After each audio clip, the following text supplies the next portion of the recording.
Dani, Crum, Ignacio, Serrano. We hail from Northrop Grumman Aerospace Systems, in particular the Redondo Beach location, which is about 10 minutes from LAX, also about 5 minutes from the beach, so not too shabby. We are part of the Space Systems division. So as you can hear from our introductions, we're on the space side of the house. So we build large, complex, unique satellite systems. And with that comes a lot of unique skills, a lot of people with a lot of heritage knowledge. We're in this weird paradigm shift right now where we're trying to transfer that knowledge from one to another. We're also engineers. We're both engineers. We didn't come through this from the light of knowledge management or some other degree. We think things more practically in terms of more data-driven analysis. That's just who we are by engineers as nature. So therefore, we're also a large company that does a lot of systems engineering. So we like to decompose things down to manageable work levels. So this is kind of where we're at with our presentation. And with that, I'll let Dani start off. So raise your hand if in the last, say, 3 years, you've noticed any skills leaving your arena. Either people have walked out, you've got turnover, you've got people retiring, you've got people losing their skill set, anything at all. Raise your hand if you can relate. Okay, now put your hand down if you have a cheap, practical path forward to solve your problem. So that's what the next 30 minutes we hope to give you. We found a solution. It's not the only one. There's as many solutions out there as there are people who know how to say KM world. But we've got one solution for you. We're going to give it a try and see if we can show you what we've done. It all started about 3 years ago as a pilot program on one of our programs. Now, we've had some managers, they looked around and said, hey, we're watching some of our expertise walk out the door. This was right about the time when engineering drove down to a negative unemployment rate in the US. So it was really easy for people to find new jobs. We had a lot of flight, especially in our mid-level engineering. And when they looked at it and said, okay, what do we want to do? It's not a big surprise that they came up with a mentorship program. And we've used these for 100 years at least, not necessarily at Northrop, although it feels like it some days. But mentorship programs are pretty common. It goes back to the guild system. It's been around for a really long time. But when these leaders looked around, they said, okay, we want to do a mentorship program, but we want to benchmark it, and we want to actually assess our skills before we just start putting people together. Normally, leaders would just sit around and go in a room, go, yeah, so-and-so, let's mentor so-and-so's good at this, let's do this. And these people thought, no, let's actually get some statistics and some measurement and put that together. And so they came up with a pilot survey program. Now, we're going to talk a lot about this survey, how to execute it, what it means, what to do with the data. But the survey itself, the concept, is really, really simple. So I want to set that at the front. The survey is a list of skills. It has a 1 to 5 level that you can evaluate yourself, and then a checkbox for I want to learn more. And that is the entire survey. So we have the survey sizes. I think both of our surveys in my 2 departments is 60 to 70 questions. And that includes a leadership section that we're going to axe for the next year to bring the survey size down. And I'll explain to you why we're doing that. But so it's about 60 or 50 technical skills, and then a 1 to 5 evaluation and a checkbox, and that's it. So. Yes, and as I mentioned before, engineers, we love data. So in order to match people up, we wanted to utilize this data. We want to be able to have in a more efficient, effective way to understand where's the knowledge got to get from point A to point B, and who's actually going to execute that? How are we going to pair people up most effectively to manage that transfer of knowledge?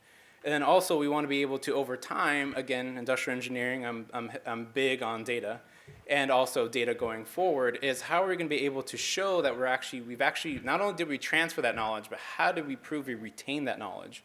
It's one thing to transfer it, great, but if you don't retain it in the next 2 or 3 years, you've kind of lost its meaning. So with regards to the data, measuring it, having a survey every single year to measure your current organization allows you the ability to know whether or not you are retaining that knowledge. So the steps of putting a survey together are fairly simple.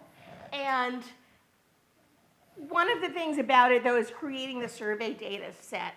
So when you start looking at your survey data and what you want to retain, we'll go over it in a little more detail, but start thinking about the language that you use to describe what you do. So when you and your peers sit around and say, this is what we're going to get done this month, or when you sit around with your leadership and say, this is our strategic outlook for the next couple of years, or the next 5 years, or however long you develop your strategic plan forward, use that language of what it is that you accomplish, what it is that you're going to develop, what it is that you're going to be leaders in, and those are the types of language that you want to implement on your survey. Again, survey is very simple, 1 to 5 evaluation and a checkbox. And the results of that survey are going to allow us to take several different educational approaches to getting our critical skills up. We're going to talk about the mentor-protege mentorships, obviously, but when you actually get that survey data, you're going to have a bunch of different choices of what you can do. And we'll talk a little bit more about that later. Why do it? One of the things about anything like this is you're going to have to sell it.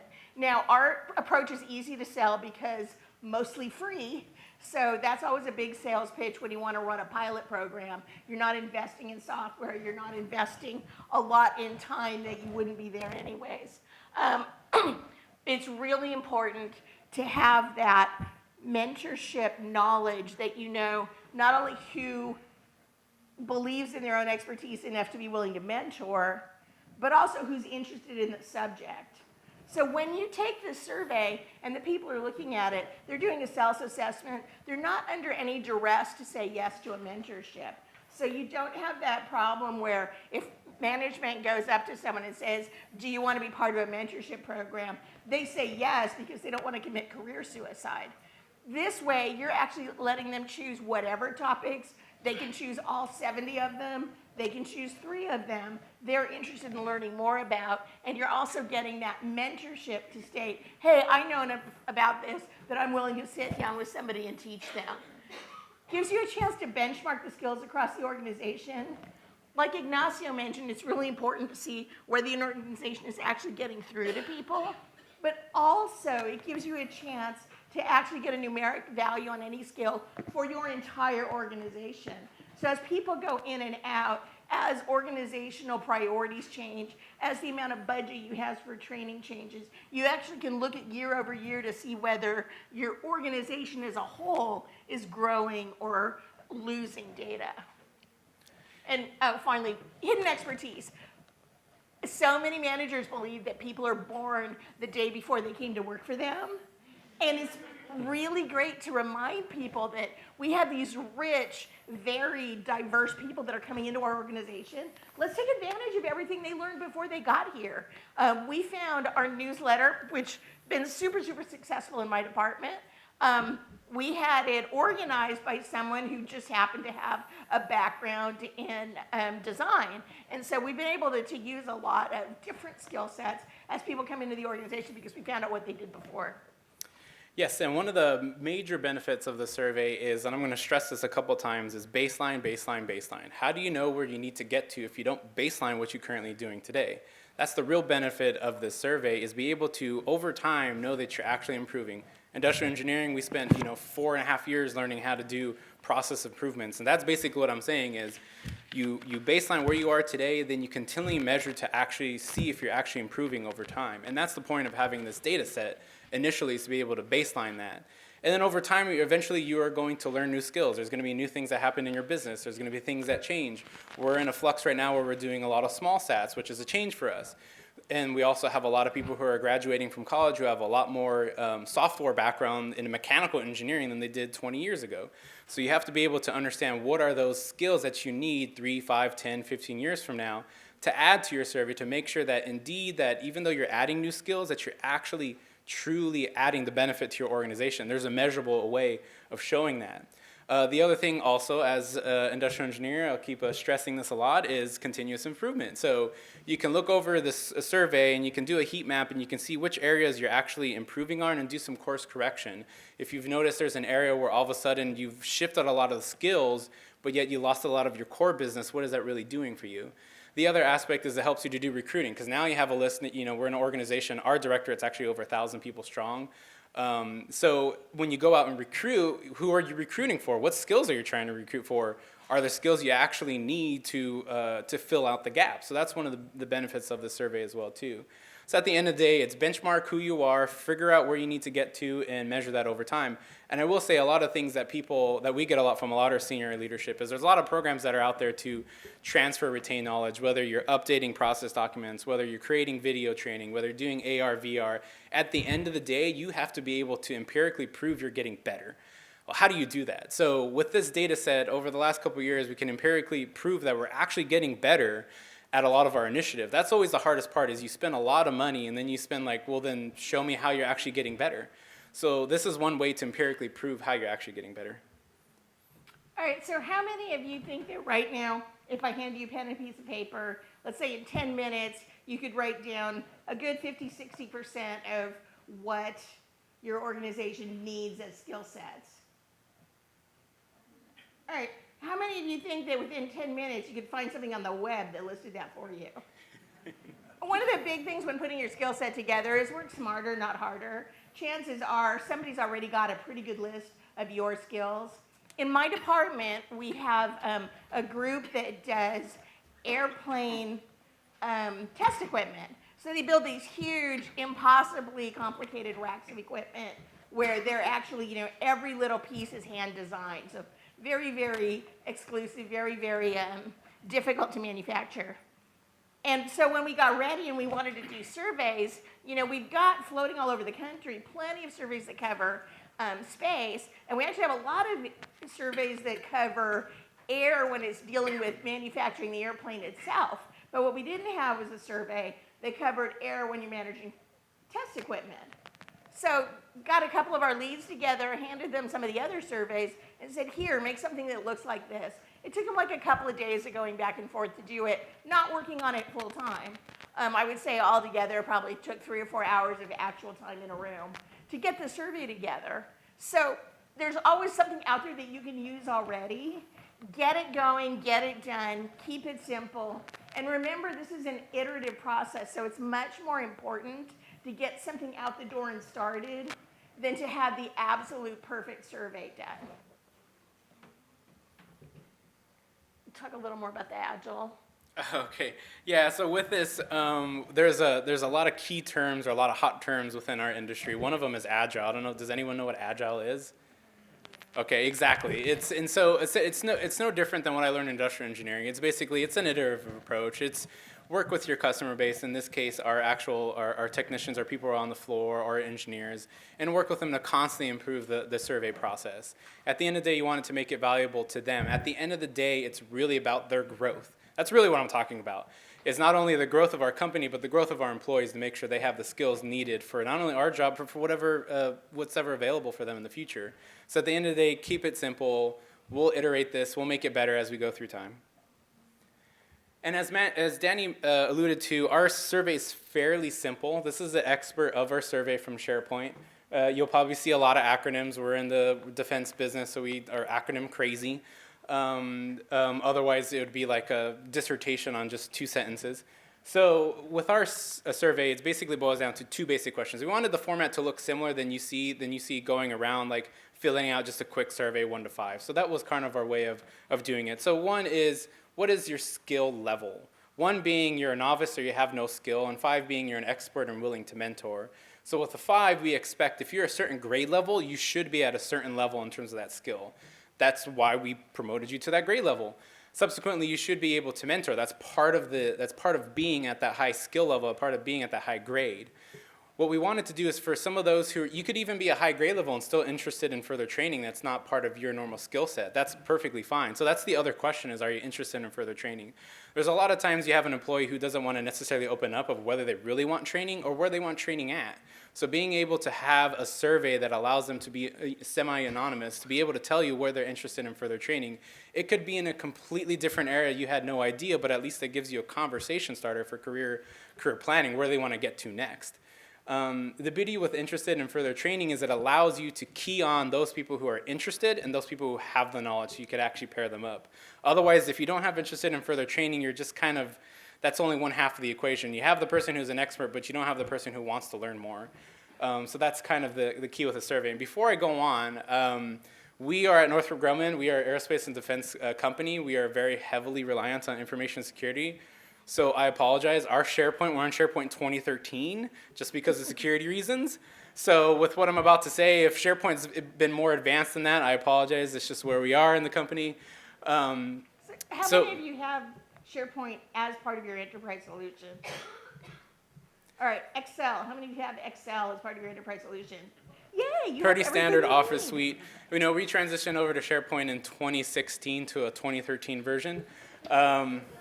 It's the way it goes. So what we did is we had our Excel sheets. So we had a bunch of Excel sheets. We all know how, so we can easily give a person an Excel sheet and tell you, give me the list of all the questions you want, and we'll go create a survey with it. So on the top left-hand corner is a couple examples of our Excel sheet. So then in SharePoint 2013, when you go to build a survey, it got that standard CAN template.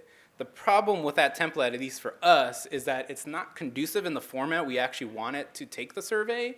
So I know it's hard to see here, but on the top right hand, it's basically taking those two questions and separating them apart, unfortunately, on the CAN version of SharePoint. So basically, what is your skill level on attitude control system? So that is the system that actually keeps station keeping for the spacecraft.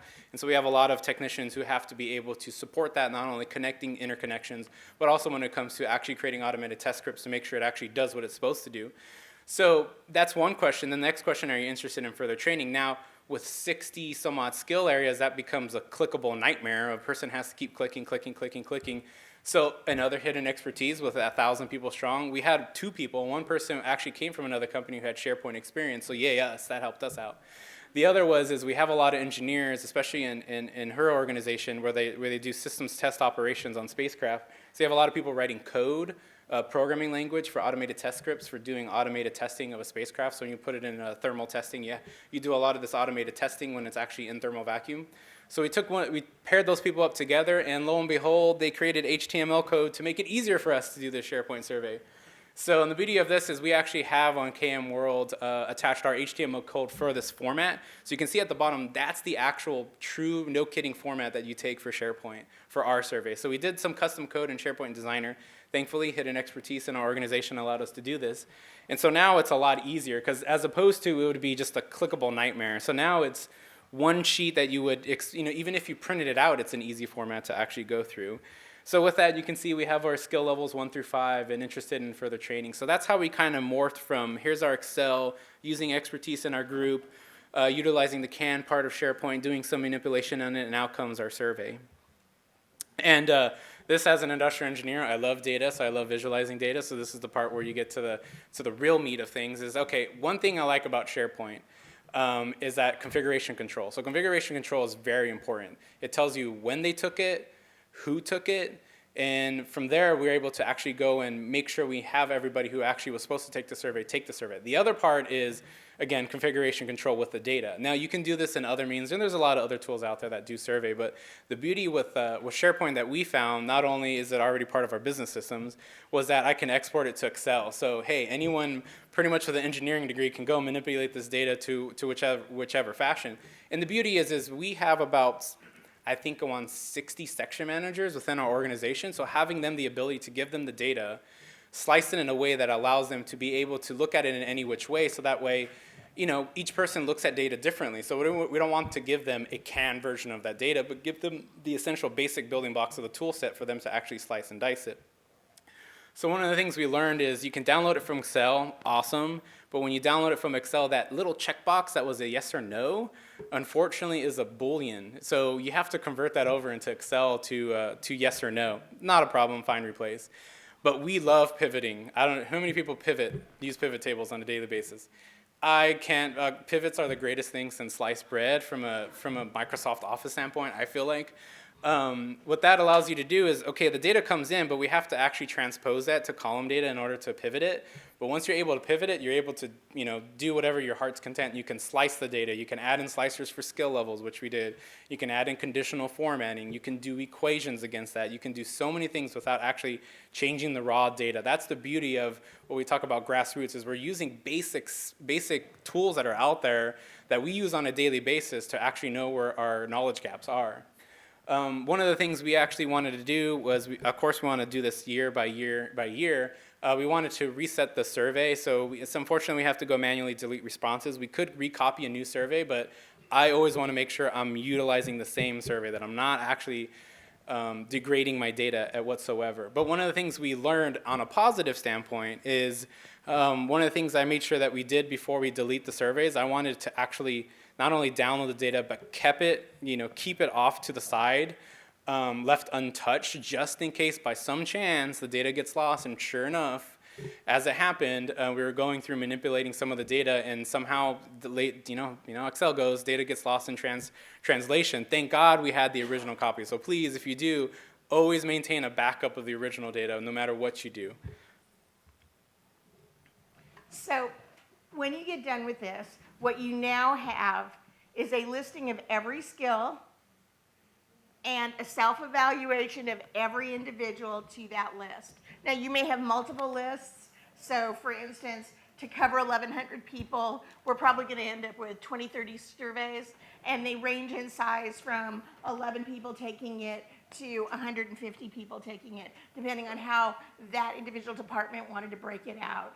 But again, what the data that you have is every skill for that area and a person who is self-evaluated 1 to 5, and yes or no, I want to learn more. At this point, a lot of our leadership wants to do a sanity check because they feel like, oh, you can't possibly trust your people to evaluate themselves. We've got to reevaluate them with another level of leadership. And so you go, okay, we could do that, or we could not do that. And one of the reasons you would avoid doing that is because once you put your mentor pairs together, you're going to have another sanity check at that point. And there's a lot of reasons to do that that go beyond, just looking at whether people self-evaluated accurately. But the other reason you don't really need to do that is once you've got a statistical sample of about 30, data becomes statistically viable even if you've got people that are rating themselves high or low, because they tend to wash each other out in an organization. Or even if your statistics are slightly shifted, they're still usable as a year over year. Sorry. Is there a clear definition for 1, 2, 3, 4, 5? What exactly? 4 is the difference to 3? Yes. Yes and no. We've got a listing. Can you go back one? Can you go back to where the thing is? There it is. Yeah. So we've got it, but because the surveys cover a really, really wide set of things, like before we deleted the leadership section on our survey, it covered everything from do you understand a spacecraft ACS system to do you know anything about EVMS, which is our way of taking credit on a program contractually for work done. Right, so we have a fairly large band of different types of things we're asking about. So it's specific but generic. That's one of the things we're going to look at the end of the year, changing, because we're going to take the leadership part out so we can afford to be a little more specific. One of the things you'll note in the survey itself, though, it'll have a skill title than a description.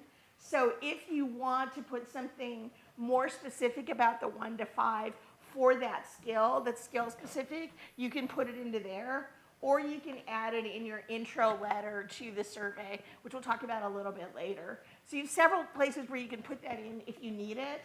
But we just find with a survey, especially if it's a larger survey, you can't put too much of that in because you just slow the survey down too much. Thank you.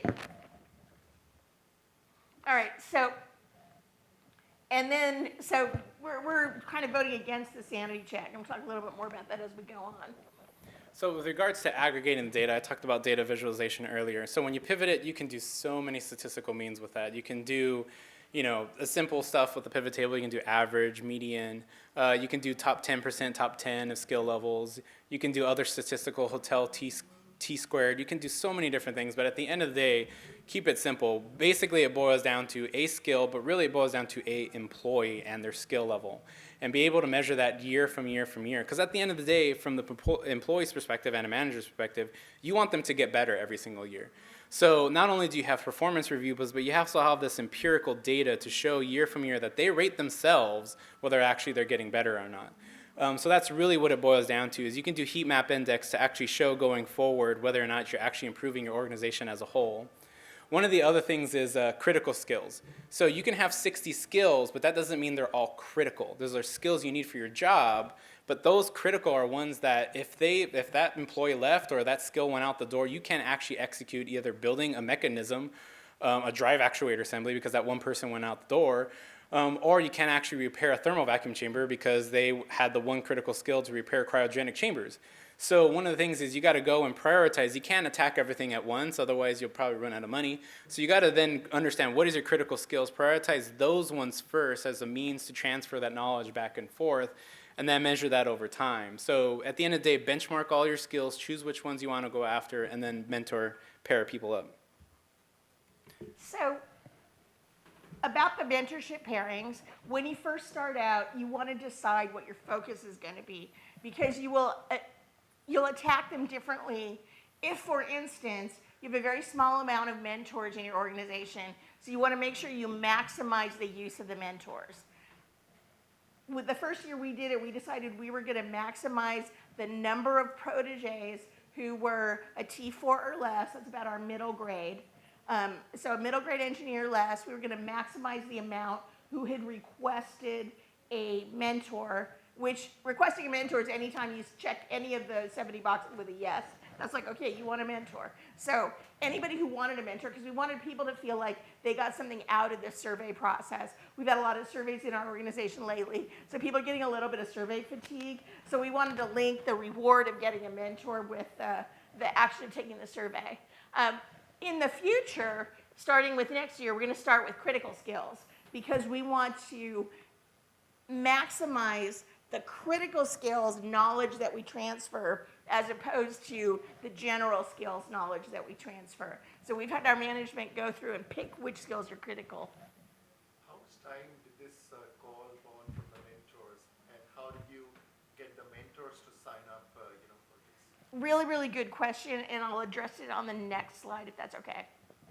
All right, so choose your parameters. One of the things that you need to do is put some borderlines in.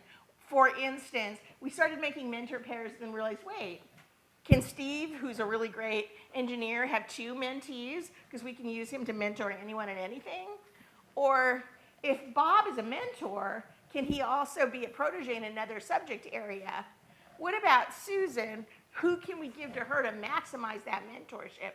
So you'll start noticing that you'll have different things, and you'll also have different amounts of skills. For instance, you could have decided in block 1 that you're going to maximize the amount of skills that each mentor has in common with each protege.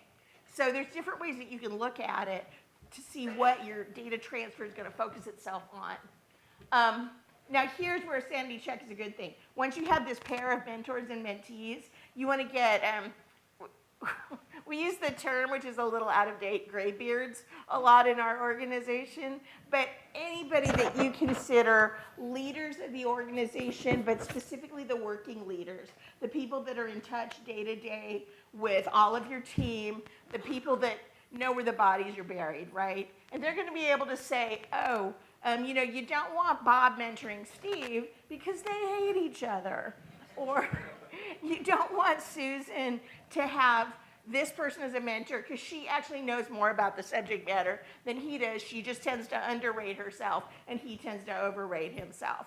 So those kind of things come out in the wash here, where you've got the human expertise overlooking what you're doing and saying this is the way to do it to improve it. So the entire process that you just did the survey gets you a really, really good straw man, but the humans are going to get you your actual best results. And then finally, review your goal. Go and see if you covered what you wanted to out of that first box. And then it becomes really important to have a mentorship program to underlie it. We did not our first year, and what we learned was people were really excited about it in the start, and then there was a pretty steep drop-off as the real work and their actual jobs infringed on their mentoring time, and we didn't get as much out of it as we looked at between the pairs. So we took a page from our LDP, which is our Leadership Development Program, and we started instituting this. So on the mentor contract, they will decide how many hours,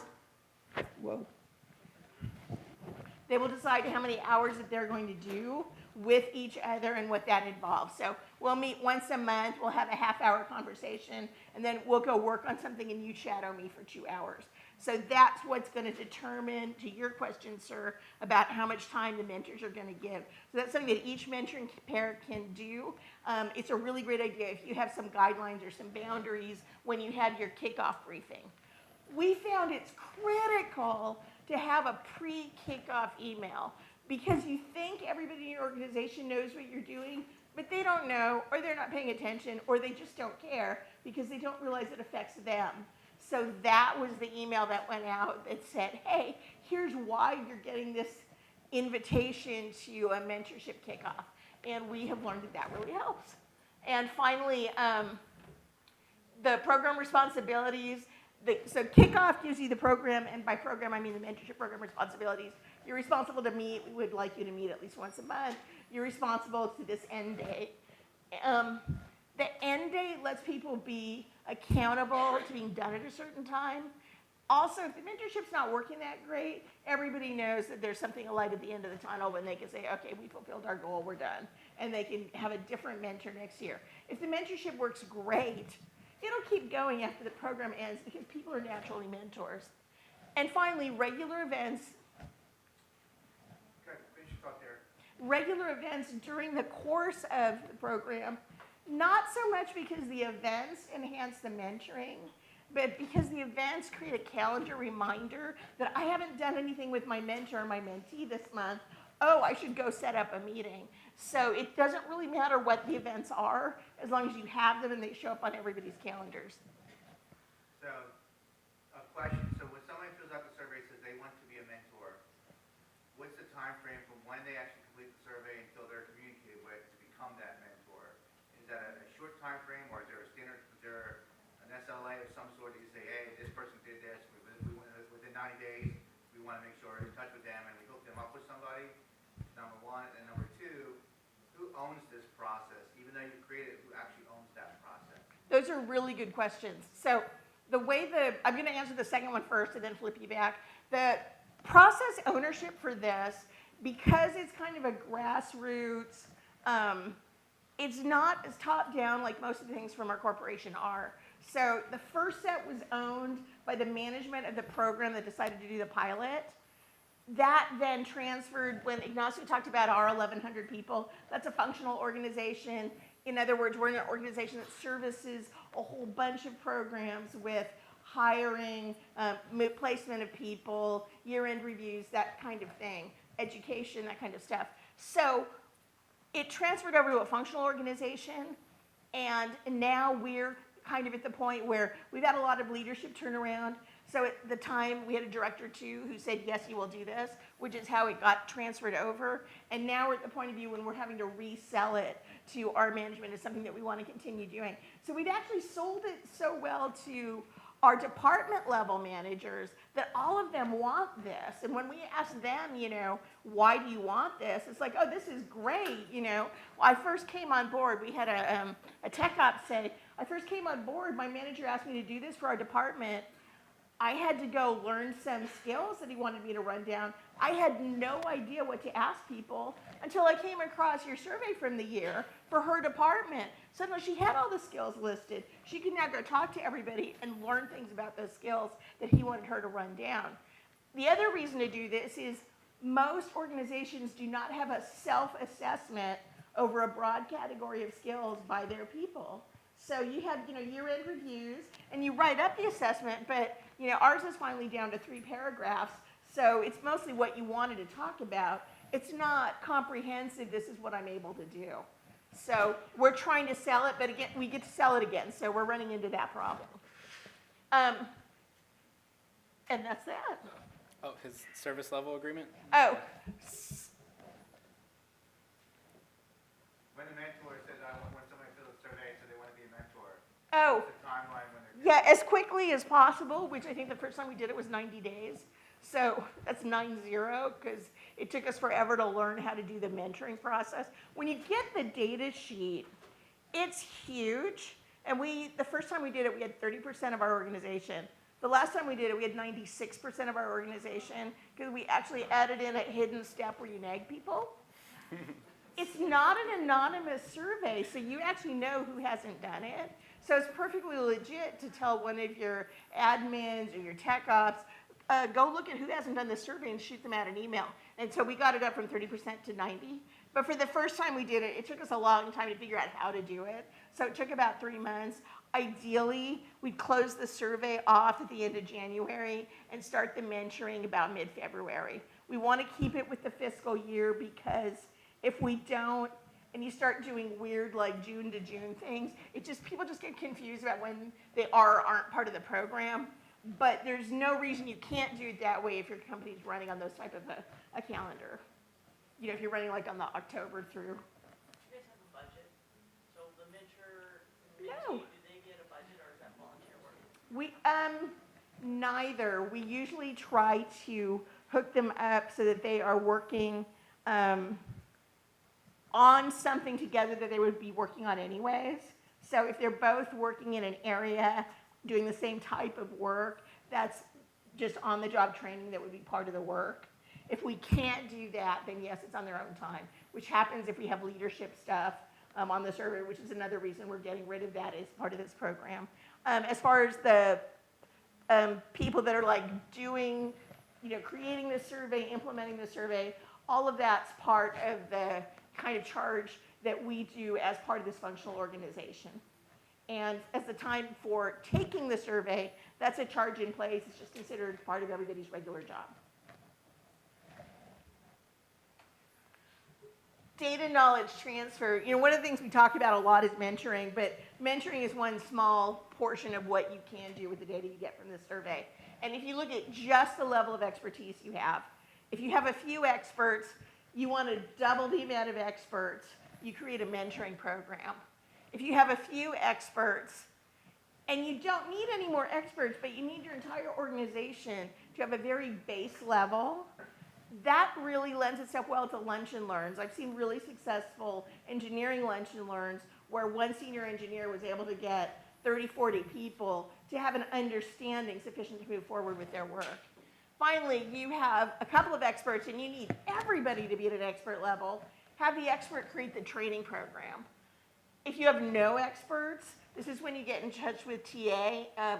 For us, that's talent acquisition. And you say, start looking for this on resumes. We need this skill brought in. Or you say, look at my people who have mid-levels of expertise. I've got 2 people who showed up as a 3 or a 4. Do they have enough coverage of the subject between them to equal 1.5? And if so, can I have them train one person maybe so that next year I do have an expert, or train each other? This subject I find very near and dear to my heart. I've been with the company for over 11 years, and from the grace of God, I have another 25 years to go. So with that, you know, we have to prepare ourselves for future growth. We have to prepare ourselves for what the future holds. How are we going to do that? How are we going to measure ourselves? So this is where I talk about using the data, empowering your organization for future growth. So you have that baseline. So now it's like, what are those skills you need in the future? The way we build composite structures now are changing. The way we actually test harnesses now are changing. The way we actually manufacture machine items are changing. All that stuff is changing nowadays. So how do I make sure I have those skills needed for the future? Like I mentioned earlier, you add those to your critical skills. You work with the team. You work with those who are actually coming in as part of your new organization. They actually have a lot more skills from the training they've had at other companies or from getting education to actually enhance your survey to make it better, so that way you can make sure that when year 2030 hits, I already have all the skills and sufficient proficiency to actually do the job that is needed. One of the other things is in the midst of change, in the midst of having people do other things, the one thing with the data is you could actually see, are you actually losing proficiency in certain areas? Last thing you want to do is, rob the future for the current day. Is you actually want to make sure that you could actually see over time that you're not losing proficiency in core areas. Another is find hitting expertise. So we have a lot of different skill areas. Again, we make mechanical assemblies all the way up to final integration and launch of satellites within our organization. So we have a large skill mix. And so you have a lot of people who have hidden skills. They came from other areas like Dani mentioned. Some of the hidden skills are they good at doing augmented virtual reality?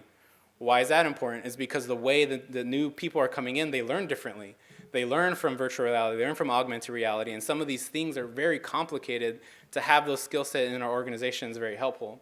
Hidden skills, you have a lot of people who have hobbies. So you could come to find out that someone who does electrical testing on the floor in a high bay actually really loves sewing. And come to find out, they take the survey for the multi-layer insulation group, which is the thermal insulation. So anytime you see a spacecraft and you see gold and silver that like encompasses the aircraft, that's multi-layer insulation. One of the key skills for actually making multi-layer insulation is sewing. So come to find out, you could actually find out someone who's in electrical operations actually really has a good skill in sewing, and that's a critical skill you could actually transfer. At the end of the day, it all boils down to the employee and the individual. How are you going to do the proper career planning for them? So having not only the year-end review, but also having this data allows you to see how are they moving along through the course of their time. So just really quick, once you've done this once, you want to do it better the next year. So look at your strategy out 5 to 10 years. What is it that your organization needs to be doing that you aren't doing now? How can your skills improve it? And look at the level of detail.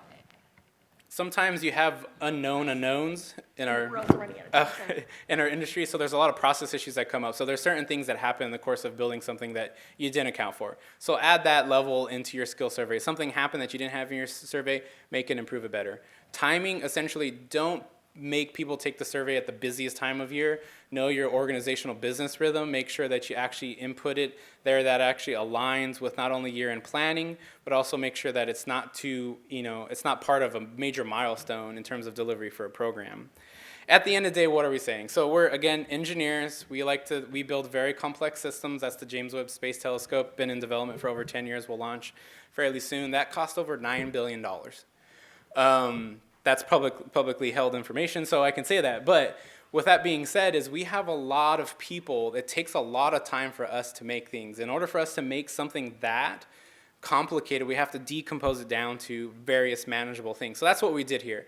Instead of just going and searching for a knowledge management tool, instead of searching for something that's very highly sophisticated, it's like, well, I don't even know where we stand today. So first and foremost, I should understand what is my current skill mix, what is my current skill level, and then work from there. You can come to find out everything's hunky-dory, or you can come to find out that the one gap you need is actually something you can go and hire for. So without actually knowing where your baseline is, I encourage people to, at least at a minimum, regardless of what you do, understand your organization's baseline, your skill level mix, before you go and embark into other phases of your program. So that's it for us today. I think we're out of time. If anyone has any questions about this, or is a nerd about space, let us know. Yes, sir. Yeah, I'm imagining you're applying this mostly to technology-related skills. Do you have any experience or comments on softer skills like marketing or sales or? Yeah, we actually, when I was talking a little bit about a leadership section, we actually did that in our first one where we ran, say 20% of the questions were actually on things like, what are your PowerPoint skills? Are you a good communicator?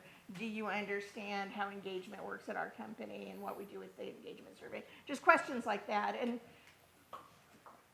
I feel like people were a lot more interested in that section because they understood it better, where for the previous section, they may have been, deeply engaged with a quarter of it and then a whole lot less engaged with the rest of it. But everybody got what the leadership step was. So we actually got a lot of interest, and some of the most highly sought after mentoring was in the leadership section.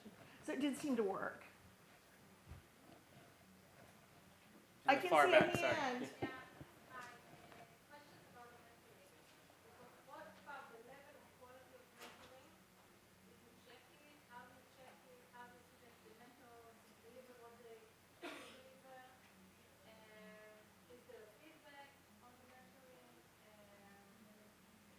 So we did a horrible job of doing that, which is at lessons learned, you should check your mentoring afterwards. So yeah, we're doing that. We're going to add that in. It's just something that we didn't do the first time. We did a spot check later because I got that question from management a lot. So that's something that we're working in. What we did realize is without a structured program, a lot of the mentoring fell off.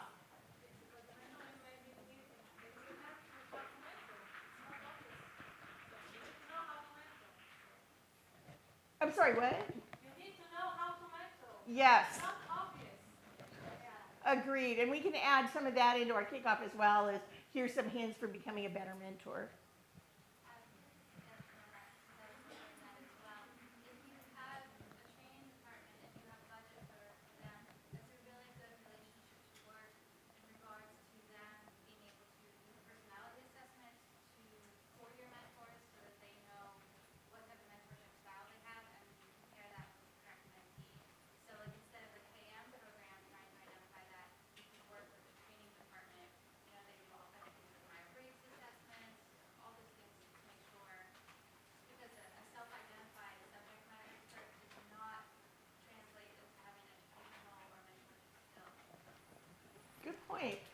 also a lot of the Myers-Briggs stuff, you can get an adequate level of understanding from just some of the tests online, as opposed to the more detailed ones. We don't really have a training department, we kind of are the training department. I will say one of the other things is there's just because you identified that person as an expert, to people's credit, that doesn't mean they're the best mentor. So how else can you get that information out of them? So one of the things we're doing is we've been utilizing AR/VR. So there's a lot of very complicated things we do in some of our mechanism and drive actuator assemblies that can take anywhere between 1 to 2 years to build, and the time frame between that is 3 to 5 years. So one of the things we want to do is we actually want to record that person with an AR headset and describe what they're actually doing, because that might be a better conducive way of actually transferring the knowledge rather than have a person sit there with them to explain everything. They might be the best person explaining it to a mic as opposed to talking to a person in person. So at the end of the day, it's all about the best way to deliver information. So thank you.